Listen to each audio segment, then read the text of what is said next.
UERJ Entrevista. Temas atuais comentados por professores e pesquisadores. Um espaço para reflexão sobre o nosso dia a dia. No primeiro semestre de 2022, foi aprovado o projeto de lei federal que introduz no país o ensino domiciliar, o chamado homeschooling. A aprovação não veio sem críticas, pois ao mesmo tempo em que a prática é uma demanda legítima de uma parcela da sociedade, também esbarra em problemas sociais do contexto brasileiro. Para explicar o que é o homeschooling e sua aplicação no cenário nacional, convidamos a professora Maria Celi Vasconcelos, especialista no assunto. Maria Celi é pós-doutora em Educação pela Universidade do Minho e doutora em Educação pela Pontifícia Universidade Católica do Rio de Janeiro. Cursou mestrado em Educação pela Universidade Federal do Rio de Janeiro e fez graduação em Pedagogia pela Universidade Federal Fluminense. Ela também se formou em História pela Faculdade de Filosofia, Ciências e Letras Imaculada Conceição. Hoje é professora da Universidade do Estado do Rio de Janeiro, atuando no programa de pós-graduação em Educação, na linha de pesquisa Instituições, Práticas Educativas e História. Eu sou Brenda Ferreira e este é o UERJ Entrevista. Professora Maria Celi, obrigada por aceitar nosso convite. Obrigada a você.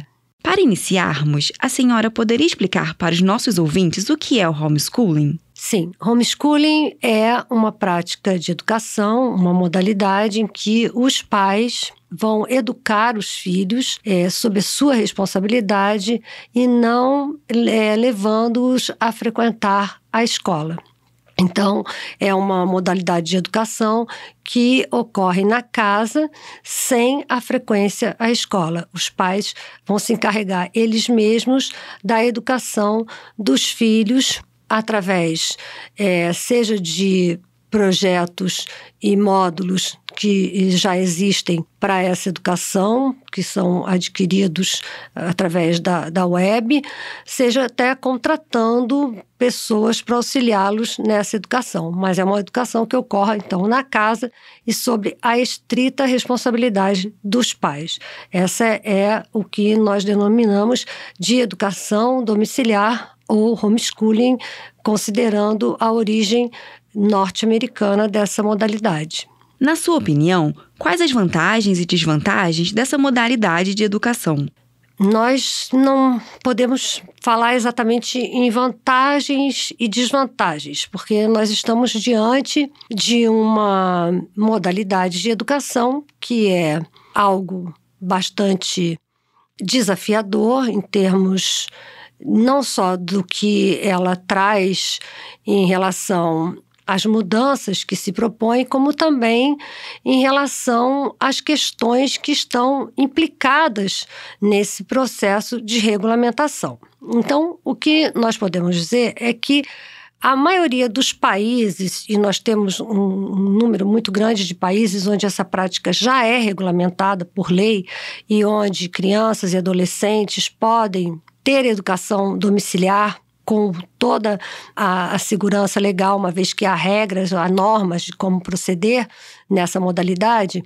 Nesses países, a maioria, se não quase todos, já atingiram a universalização do ensino obrigatório. Então, são países em que, a partir de já terem tido um número considerável de iniciativas educacionais de qualidade e também já terem universalizado a educação básica em todas as etapas, partir então para a possibilidade daqueles pais que, por razões comprovadamente necessárias e por vezes até pela própria opção, a liberdade de ensinar, como em alguns países, foi permitida a eles a opção pela educação domiciliar.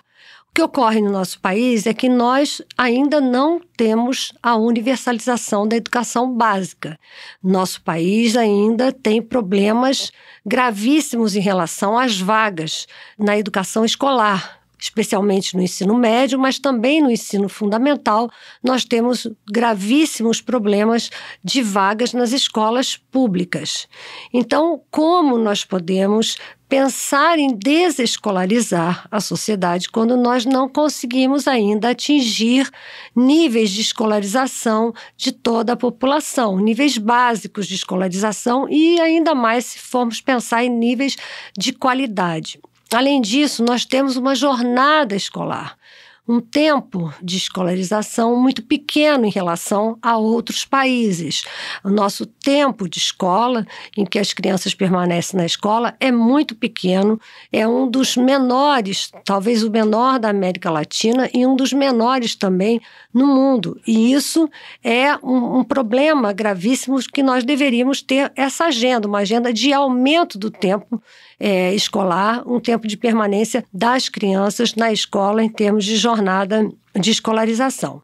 Então, na verdade, quando você fala em vantagem e desvantagem, o que nós temos é um momento em que nós deveríamos estar pensando em resolver problemas da escolarização e não em desescolarizar a sociedade, porque nesse momento não há nenhuma vantagem em se pensar em um processo de desescolarização.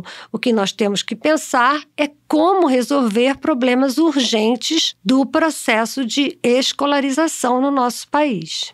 A senhora acredita que a adoção do homeschooling pode ser universal ou ela, na prática, se aplica a apenas uma parcela da sociedade? A adoção da modalidade de educação domiciliar, ela é em todos os países onde essa prática é permitida e essa modalidade tem normas, regulamentos para a sua adoção.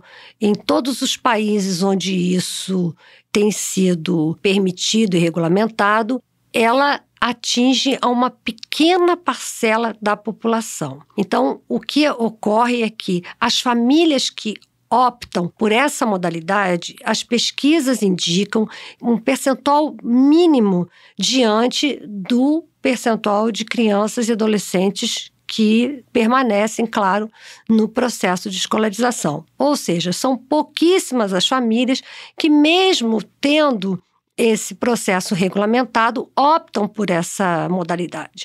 Isso porque, para que você possa ter a educação domiciliar, normalmente, um dos familiares, ou o pai ou a mãe, precisam estar dedicados a essa educação dos filhos e das filhas. É preciso que desses familiares, ele se dedique integralmente a essa função. E nem todas as famílias dispõem dessa possibilidade de um dos pais de estar dedicado exclusivamente a essa função de educar os filhos. Então, isso não é uma modalidade que atinja uma grande parcela da população. E o que se vê nas pesquisas é que, mesmo nos países onde é regulamentado, é uma parcela bastante reduzida da população que utiliza essa modalidade e que mantém os filhos em educação domiciliar. Então, não existe universalização da prática de educação domiciliar. Isso não existiu em nenhum país em que ela foi regulamentada e também não existiria no Brasil, até porque se nós formos lidar com os números até não são oficiais, porque como nós não temos essa prática regulamentada, nós não temos números oficiais, mas por alto se fala em 17 mil crianças e jovens que estariam nessa modalidade, o que é um número muito pequeno diante do número de crianças e jovens que estão na escolarização. Professora, qual o perfil socioeconômico das famílias que adotam homeschooling hoje no Brasil? O perfil socioeconômico das famílias é muito variado. Nós temos diversos perfis e também motivações que levam a essas famílias a adotarem a modalidade da educação domiciliar. Então, é um equívoco se dizer que as famílias pertencem exclusivamente a grupos religiosos ou grupos que estariam contra a escolarização por questões ideológicas, enfim, não são exatamente somente essas pessoas, embora nós tenhamos perfis de grupos que sim são religiosos, que vão desde o protestantismo a outras religiões bastante voltadas para a questão do grupo ter uma educação de valores bíblicos e também que são ensinadas dentro da própria igreja, ainda assim esses grupos não são únicos. Eles são parte desse universo de pessoas que buscam a educação domiciliar. Mas nós temos outros perfis de família que, por exemplo, por vezes são famílias que têm essa opção por razões econômicas. Nas entrevistas que nós fazemos, aparecem razões que são de cunho essencialmente econômico. Por exemplo, famílias em que 3 filhos em idade de escolarização, a escola privada, a mãe trabalharia e o salário que ela estaria ganhando não seria suficiente para pagar a mensalidade dos 3 filhos na escola. E, portanto, ela vai abrir mão desse trabalho para que ela possa educar os filhos na casa. É uma opção que se fez. E aí não há uma razão religiosa, ideológica, e sim uma razão econômica. Então, nós temos perfis muito diferenciados. E aí também vão ter aquelas famílias que têm uma alta rotatividade, seja pelo trabalho, pelas questões do modo de vida. Outras famílias que fazem essa opção porque as crianças sofreram bullying ou porque apresentam algum tipo de problema que tem dificuldade de adaptação à escola. Outras famílias, a profissão dos pais leva a essa decisão. Esportistas que fazem viagens constantes, artistas, circenses, velejadores, são algumas das experiências que nós vimos que aparecem nas entrevistas. Mas são perfis bastante variados e eu poderia dizer que muitas vezes em comum elas têm o fato da opção pela educação domiciliar e também uma das características que também aparece comumente é uma crítica à escola. Isso, normalmente há uma crítica à escola, seja ela pública ou privada, baseada nas experiências anteriores que essas famílias relatam ter tido. A aprovação do projeto de lei enfrentou duras críticas. Qual a sua avaliação? O projeto ele tentou regulamentar de maneira que desse tanto uma regularidade ao processo, como também pudesse manter essas crianças e jovens com uma matrícula na escola e também a garantia de poder retornar à escola a qualquer momento.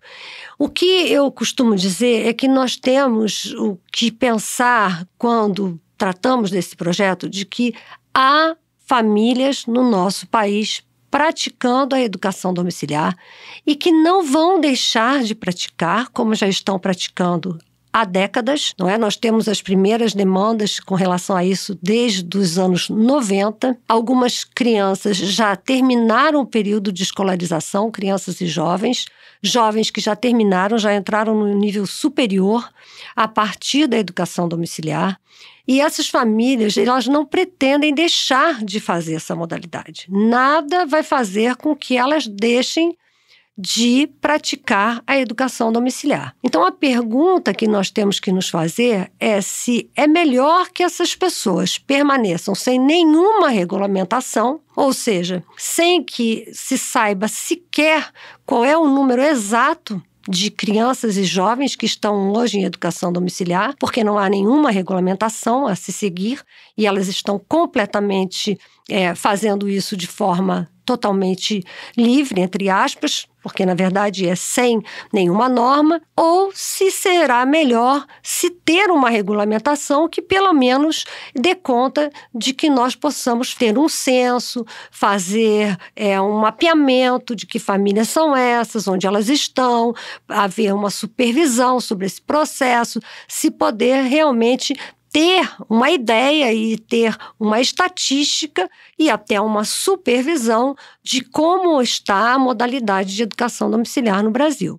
Para finalizar, professora, como as famílias que pretendem adotar o homeschooling podem se preparar? Quais cuidados devem ter?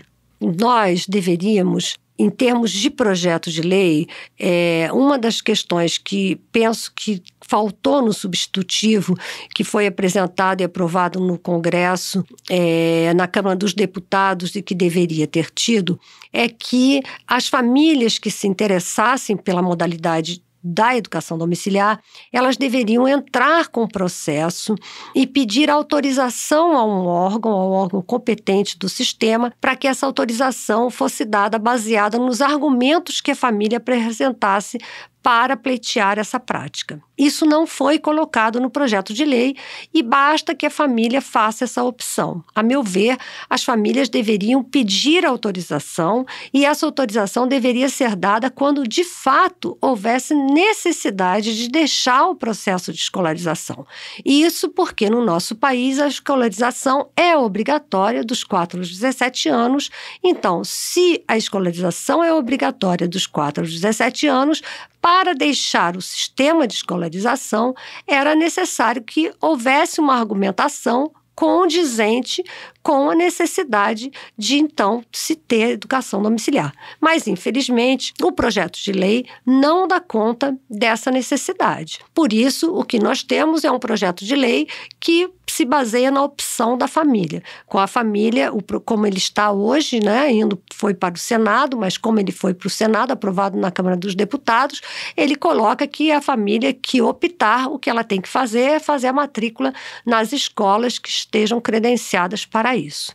Eu penso que nós ainda temos que avançar muito, o Senado deve rever esse projeto de lei e nós devemos ter, sim, um cuidado maior para que essa regulamentação, ela, ao meu ver, deve existir, porque sem a regulamentação isso não vai impedir que as famílias continuem e o que nós não vamos ter é nem sequer saber onde estão essas famílias, quem são e como essa educação está sendo feita, mas no Senado será necessário que se pense formas de buscar como acompanhar mais de perto esse processo para poder supervisioná-lo melhor.